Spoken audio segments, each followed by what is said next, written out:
Bansang Canada, pumirma na ng kasunduan sa Pilipinas. Natutulong ito sa pagdepensa sa West Philippine Sea. Nako, China, gulat na naman dito. Samantala, exploration sa West Philippine Sea ang magpapamura ng mga pilihin ng mga Pilipino. Ito ang ating tututukan ngayong araw nito. Saglit lang ito mga kababayan. Kaya humanap na ng pwesto. Tara na, umpisahan na natin ito.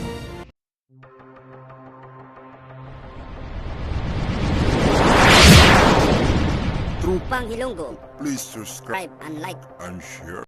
Kinumpirma ni Defense Secretary Gilberto Chodoro Jr. ng isang memorandum agreement o pagkakaunawaan sa Canada tungkol sa pinahusay na kooperasyon sa depensa ay nasa trabaho at maaaring mapirmahan sa loob na madaling panahon. Ayon pa nga umano, nito lamang Enero 19, pumirma ang Pilipinas at Canada ng isang kasunduan sa pagtutulungan sa depensa.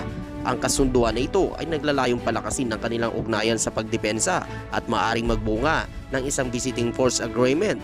Hindi inilabas ang mga detalye ng kasunduan at memorandum ng understanding o defense cooperation na pinirmahan nina Defense Secretary Gilberto Chodoro Jr.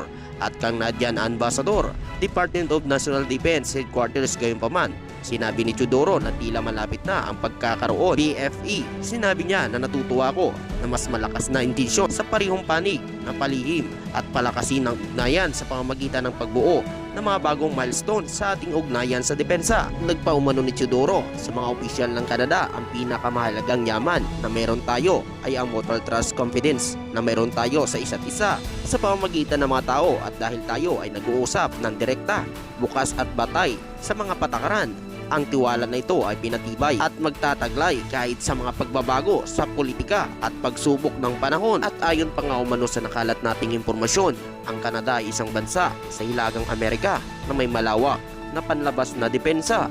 At ayon pa dito, ang Canada ay miyembro din ng North Atlantic Treaty Organization, isang pandaigdigan samahan ng mga bansa na naglalayong magbigay ng kolektibong depensa sa seguridad. Bilang miyembro ng NATO at Canada ay nakikipagtulungan sa iba pang mga miyembro upang mapanatili ang kapayapaan at seguridad sa rehiyon. Dagdag pa nga umano, ang Canada ay may kasunduan sa depensa sa iba't ibang mga bansa kasama ang Estados Unidos, United Kingdom, Australia at Pilipinas na ngayon lamang ay kakapirma lamang nito lamang Enero 19. Ang mga kasunduan na ito ay naglalayong palakasin ang kooperasyon sa pagbabantay sa pagsasanay at pagtulong mutual sa mga isyu sa seguridad. Bilang isang bansa na may malaking bahagi ng teritoryo sa Arctic at Canada ay may interes sa pagpapanatili ng seguridad sa soberanya sa rehiyon. At ayon pa nga umano, ang layunin ng kasunduan sa pagdepensa na pinirmahan ng Pilipinas at Canada ay palakasin ang ugnayan sa pagitan ng dalawang bansa sa larangan ng depensa na magkaroon ng mas malalim na kooperasyon sa mga usapin sa seguridad. Ang kasunduan ay naglalayong mapalakas ang interoperability o kakayahan na magtrabaho ng maayos at magkasundo ang mga puwersa ng Pilipinas at Canada sa mga puwersa at larangan ng depensa. Ito ay naglalayon mapalakas umano ang pagkakasunduan, koordinasyon at komunikasyon sa pagitan ng mga puwersa ng dalawang bansa. Ayon pa nga dito, ang kasunduan ay naglalayon din umano na magkaroon ng joint capabilities o magkasamang kakayahan sa pagitan ng Pilipinas at Canada. Ito ay nalalayon magpatupad ng mga pagsasanay at pagpapalitan ng karanasan at kaalaman sa paggamit ng mga teknolohiya upang mapalakas ang kapasidad sa dalawang bansa sa pagdepensa at paglaban sa mga banta sa seguridad. At ayon pa nga umano sa nakalat nating impormasyon, ang kasunduan na ito ay naglalayon din na magkaroon ng kooperasyon sa disaster response. Ito ay naglalayon magtutulungan sa pagresponde sa mga kalamidad at pagbibigay ng tulong sa mga apektadong komunidad sa kasama ang paggamit ng militar ng mga kagamitan at kakayahan sa pagtulong sa paglikas at pagbangon. Ayon pa nga umano, ang kasunduan na pinirmahan ng Defense Secretary Gilberto Chodoro Jr. at ng Canada ay naglalayon mapalakas ang ugnayan sa pagitan ng dalawang bansa sa larangan ng depensa at magkaroon ng mas malalim na kooperasyon sa mga isyu sa seguridad.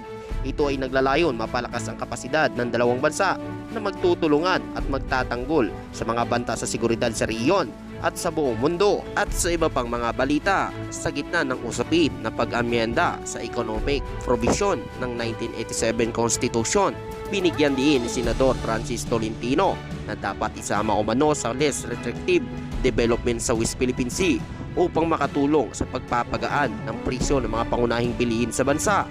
Makakabuti umano sa sambayan ng Pilipino ang natural resources na pag-aari ng Pilipino. Hahayaan ang may kakayahan na mamuhunan na may kapasidad na maghukay at magbigay ng benepisyo para sa Pilipinas. Dagdag pa umano ni Senador Francis Tolentino na kung may sapat na mapagkukunan ng enerhiya mula sa mineral ng West Philippine Sea, maiiwasan ng Pilipinas ang paulit-ulit na brownout tulad na nangyari sa mga lalawigan ng Panay nito lamang January 2. Ayon pa nga umano sa nakalat nating impormasyon, ang pagsasagawa ng exploration sa West Philippine Sea ay maaaring magdulot ng pagkakaroon ng bagong mapagkukunan ng langis at gas sa bansa kung matagpuan ang malaking deposito ng langis at gas na maaaring magdulot ito ng pagtaas ng produksyon at pag-export ng enerhiya at maaaring magdala ng dagdag na kita sa ekonomiya.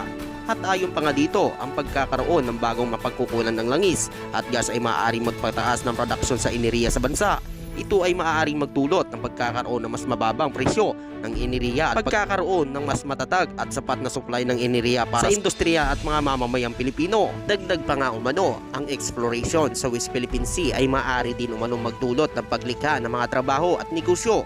Maaaring magkaroon ng mga trabaho at nauugnay sa paghahanap ng explore at pag-produce ng langis at gas. Bukod dito, maaaring magbukas ng mga oportunidad para sa mga lokal na negosyo na maaaring magbigay ng serbisyo at supply sa mga kampanya na nasa sektor ng enerhiya. Ang mga pagkakaroon ng sariling mapagkukunan ng enerhiya ay maaaring magdulot pang matagalang pag-unlad at pagkakaroon ng enerhiya sa bansa. Ito ay maaaring magpapadala ng umano ng pagdepensa sa mga imported na langis at gas na maaaring magdulot na mas matatag na ekonomiya sa hinaharap. Grabe pala ito mga kababayan, kaya pala ganito na lang kaagresibo ang mga galaw ng China sa mga teritoryo na pag-aari ng Pilipinas. Dahil ito mga kababayan, napakalaking yaman pala ang nakukuha nito sa West Philippine Sea. Ayon pa dito, mahalagang matandaan ang mga epekto nito ay posibleng mangyari lamang kung matagpuan nito at mapakinabangan ang mga malalaking deposito ng langis at gas sa West Philippine Sea.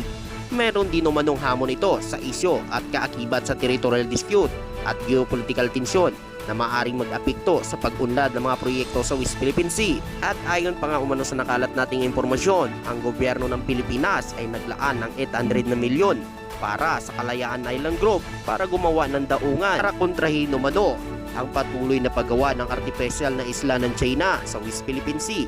Ang Pilipinas ay gagawa na umano ng paraan para kontrahin ito. Patuloy na sinusuportahan ni Pangulong Ferdinand Marcos Jr. ang ating Philippine Coast Guard at ang ating Philippine Navy na mapanatili ang seguridad at kapayapaan sa West Philippine Sea, lalo na mapangalagaan ang ating mga mamayang Pilipino na nangingisda ito sa West Philippine Sea. Ikaw kababayan, ano ang masasabi mo at makukomento mo dito sa mga narinig mo?